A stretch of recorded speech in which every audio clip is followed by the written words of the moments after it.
안녕하세요. 타스 건설사무소의 김윤환 건축사입니다. 오늘 제가 말씀드릴 주제는 상가주택, 단독주택 등의 설계 의도 구현 업무와 설계 감리는 무엇일까입니다. 저는 본 채널에서 주로 상가주택, 단독주택 등의 설계와 건축 등에 관한 전문적이고 기술적인 내용과 건축과 관련된 일반적인 이야기, 특히 재테크, 부동산적인 말씀을 드리고 있는데, 이 두 주제가 상가주택이나 단독주택 등 건축을 하고자 하시는 분들에게 참고가 될 내용이고, 앞으로도 설계와 공사에 관련된 내용도 계속 보완해 나가겠으며, 이러한 내용을 알고 싶으신 분은 본 채널에 초기에 제작된 영상들이 많으니 참고해 보시기 바랍니다. 그럼 오늘의 이야기를 시작해 보겠는데, 저는 최근 영상에서 건물을 지으려는 건축주가 알아야 할 10가지 제도와 공사를 하다 보면 필연적으로 발생되는 추가 공사비와 설계 변경 등에 관해서 설명드린 바 있습니다. 그러니까 상가주택이나 단독주택 등 건물을 짓거나 투자를 하는 경우 대체로 추가 공사비는 설계 변경 등에 의해서 일어나기 마련이고, 설계 변경은 건축주의 건축 경험과 건축에 대한 지식의 부족이 원인이라고 하였는데, 바로 누구나가 싫어하는 이 추가 공사비의 발생을 억제하고 설계 변경이나 추가 공사비가 발생할 경우 그런 건축주에게 도움을 줄 수 있는 것이 설계 감리이며, 최근에 생겨난 이 설계 의도 구현 업무 제도라고 할 수가 있어서, 오늘은 이 두 제도에 대해서 다음과 같은 5가지 내용으로 말씀을 드리고자 합니다. 아무쪼록 이런 데 대해서 관심이 있으신 분이나 특히 상가주택, 단독주택 등 건물을 지으시려는 분, 또 재테크와 부동산에 관심을 가진 분 등에게 참고가 되리라 생각하며, 먼저 보시기 전에 구독과 좋아요 그리고 선풀을 남겨주신다면 저에게 더 큰 힘이 되어 이러한 영상을 만드는 데 도움이 될 것 같습니다. 그럼 순서에 따라서 첫 번째로 설계 의도 구현 업무란 무엇인가에 대해서 말씀드려보면, 이 제도는 시행된 지 얼마 되지 않아 생소한 업무로서 허가권자가 공사감리자를 지정하는 건축물의 경우 건축주는 설계자의 설계 의도가 잘 구현되도록 해당 건축물의 설계자를 건축 과정에 참여시켜야 하고, 착공 신고 시에 이에 따른 설계 의도 구현 업무 계약서 등 관계 서류를 허가권자에게 제출하도록 되어 있습니다. 그러니까 상가주택 등은 설계자가 공사 감리를 하는 것이 아니라 허가를 받은 지자체에서 지정하는 제3의 건축사가 공사 감리를 하도록 되어 있어 공사 과정에서 설계자가 건축 과정에 참여하기 어려워졌는데,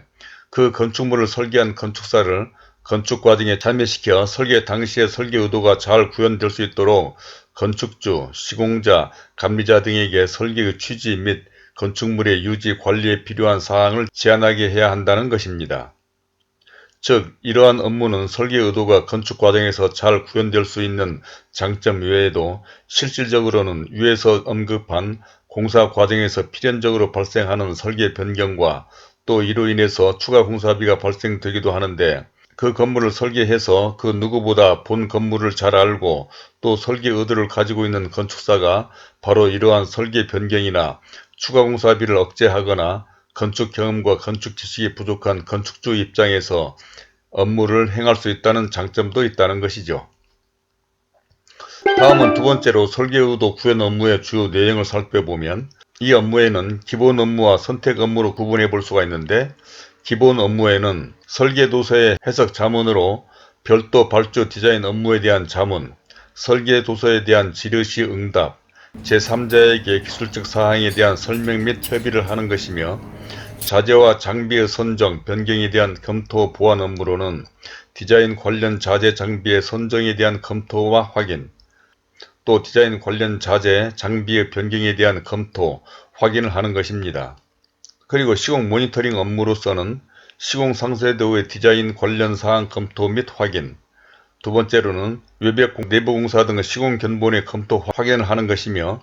다음으로는 설계 변경에 대한 자문 업무는 디자인 관련 설계 변경 시 협의, 사용 승인 신청 시 건축물에 대한 확인을 하는 것이고, 설계 의도 구현 업무 보고서 작성과 건축물 확인서 작성 등을 하는 것입니다.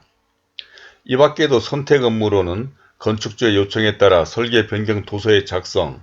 또는 건축물 대장 및 현황도의 작성, 기타 건축주의 요청에 따른 건축사 업무 등을 별도 계약을 통해 진행할 수 있도록 하는 것인데, 이는 사실상 설계 감리라 할 수가 있을 것입니다. 그러면 세 번째로 공사 감리와 설계 감리의 차이는 무엇인지에 대한 것을 말씀드려보면, 건축 감리에는 공사 감리와 설계 감리로 구분해 볼 수가 있는데, 몇 년 전까지만 해도 대체로 건축주가 설계자를 감리자로 지정할 수가 있어서 이때는 설계자가 공사와 설계에 대한 감리를 모두 시행한 것이나 마찬가지였습니다. 그러나 지금은 설계와 공사 감리가 분리되어 위에서 설명한 것처럼 공사 감리는 허가를 받은 지자체에서 지정한 제3의 건축사가 하는, 사실 요즘 일반적으로 알려진 감리를 말하는 것이고, 또 설계 감리라고 하는 것은 설계와 감리가 분리되다 보니까 설계자는 공사 과정에 참여하지 않음으로 말미암아 건축주가 설계자의 도움, 즉 설계 감리를 받을 수 없었던 것입니다. 그런데 공사 감리와 설계 감리는 성격상 큰 차이가 있는 것으로, 공사 감리는 공사가 설계 도서대로 시공이 되는지만을 확인하는, 즉 건축 과정에서 관련법이나 규정을 위반하거나 부실 시공을 방지하는 일종의 감독, 인스펙터라고 할 수가 있고, 설계 감리는 이와는 달리 설계를 한 건축사가 그 건물의 설계 의도나 디자인 컨셉을 잘 파악하기 때문에 그 건축사가 시공 과정에서 그 건축물의 디자인을 개발해야 할 것도 많고 해결해야 할 디테일 요소가 많아 설계자가 공사 과정에 참여해야 건축물의 품질을 향상시키고 건물의 완성도를 높일 수가 있는 것입니다. 이는 설계와 공사 감리가 분리된 지금도 일부 건축물에서 설계 감리를 별도로 요구하는 건축주들이 있는데,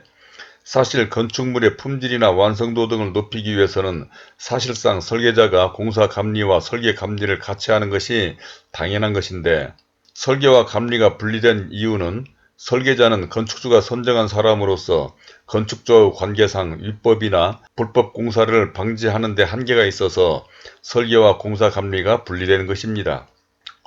이러한 현실에서 건축 과정 중 설계 의도 구현과 또 시공자 등이 임의로 또는 설계 의도와 다른 설계 변경하는 것을 미연에 방지하고, 이로 말미암아 추가 공사비가 발생하는 사례를 막기 위해서 설계 감리가 필요한 것이고, 이에 대한 대책으로 설계 의도 구현 업무라는 제도가 새로 생겼다고 볼 수가 있는 것입니다.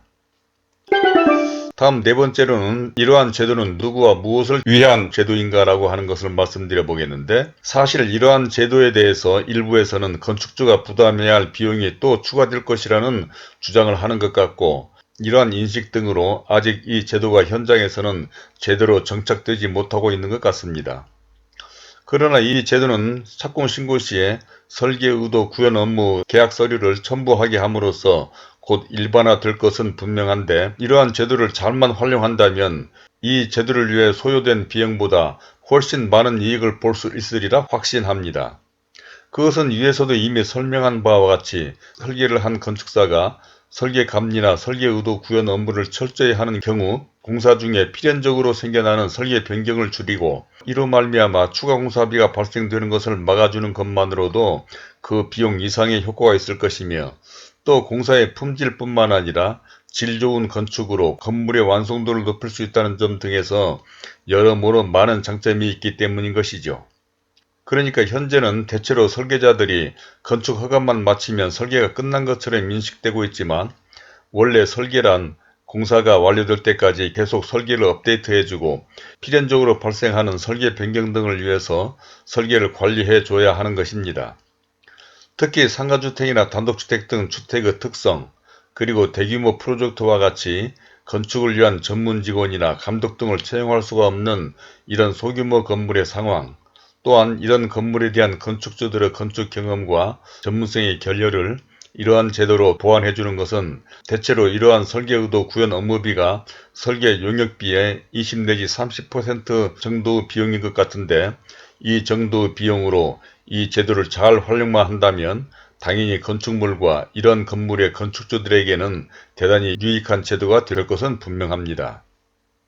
이제 마지막 다섯 번째로 건축에 대한 부정적인 인식 해소 효과를 말씀드리면서 오늘의 말씀을 마치도록 하겠는데, 사실 과거에는 건축에 대한 부정적인 인식과 소문이 많았고, 지금도 누군가 집이나 건물을 짓는다고 하면 10년을 감수한다느니 철근을 빼먹는다며 왜 집을 지으려고 하느냐고 말리는 사람들도 있다는 이야기를 자주 듣습니다. 그런데 오랫동안 설계와 건축 업무를 해온 건축 전문가로서 말씀을 드리면 어느 때부턴가 철근을 빼먹는다는 등 터무니없는 부정적인 이야기는 사라진 것 같고 요즘은 건물을 짓는 것을 즐겨가며 행복하게 내 집을 짓는 사람도 많아진 것 같은데 이러한 것은 과거와는 달리 건축을 공부하고 경험이 많은 전문가들의 참여가 많아지고 의식이 바뀌어진 데다 특히 오늘 설명하고자 하는 설계의도 구현 업무나 지난번 영상 건축주가 알아야 할 10가지 제도에서 설명한 감리와 특검 제도, 종합건설 시공, 피로티 건물 등의 구조 감리,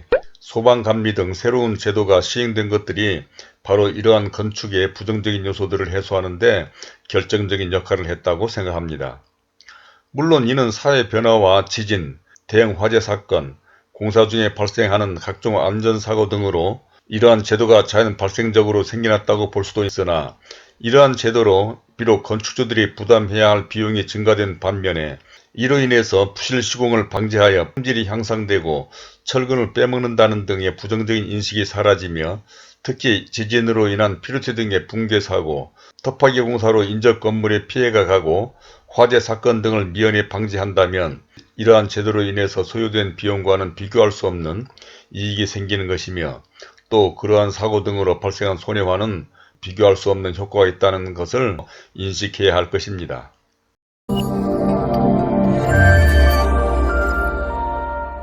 자, 이제까지 설계의도 구현 업무와 설계 감리는 무엇일까에 대해서 첫 번째로 설계의도 구현 업무란 무엇인가, 두 번째로 설계의도 구현 업무의 주요 내용에 대해서, 세 번째로는 공사감리와 설계감리의 차이는 어떤 것인가,